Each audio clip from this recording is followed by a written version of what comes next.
Well, we're one whole month into 2025, the 12th of the way through the year. How's it going? Early last year, I was chatting with a friend and she shared something that she was concerned about. It wasn't a crisis or anything really serious, but it was bothering her. And she said, "It's just another challenge, Karen."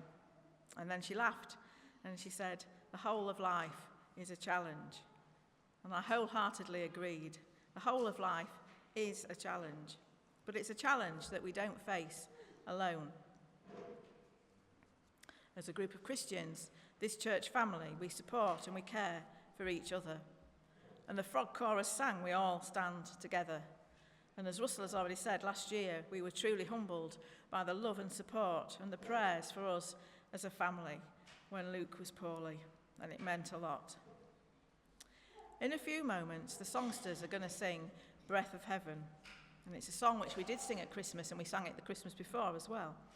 But it's a beautiful song, and it's a prayer from Mary's perspective. It's a song by Amy Grant and Chris Eaton, both contemporary songwriters. And it was originally written by Chris Eaton, and he was on tour with Amy Grant as part of her band. She heard him singing it, and she liked it. And she asked him if she could use it on a Christmas album, which she was due to record at the end of the tour.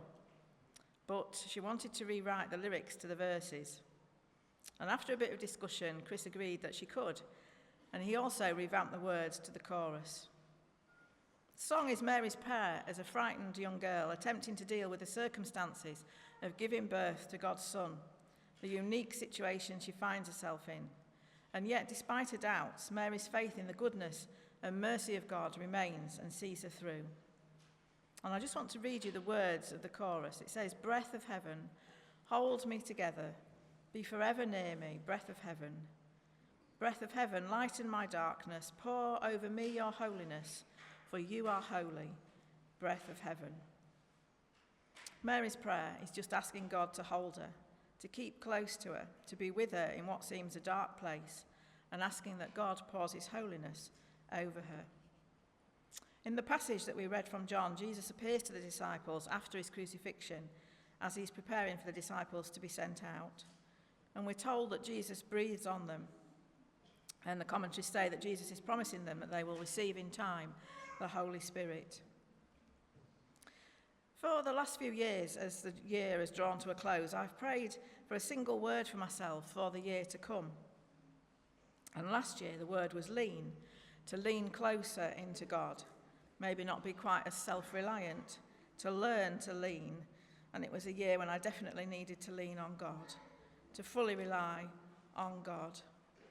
This year's word is breathe, maybe to breathe a little more easily, not in a physical way, but to relax more, to breathe in those things from God, his peace, his joy, his wisdom, to breathe and be still.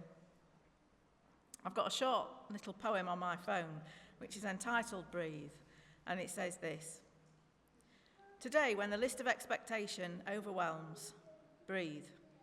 Today, when worry tries to shout loudly, breathe. Today, when fear burdens the heart heavily, breathe. And in the breath, exhale expectations, worry, fear, and breathe in peace." This year of 2025 will bring its share of challenges and joys to each of us. We are, though, able to breathe in God's grace, peace and love, etc., and to know that we're not left to face things on our own or to cope in our own strength. Jesus breathes over us, just as he did his disciples, and we can breathe in the breath of heaven. Breath of heaven, hold me together, be forever near me. Breath of heaven, lighten my darkness, pour over me your holiness, for you are holy, breath of heaven.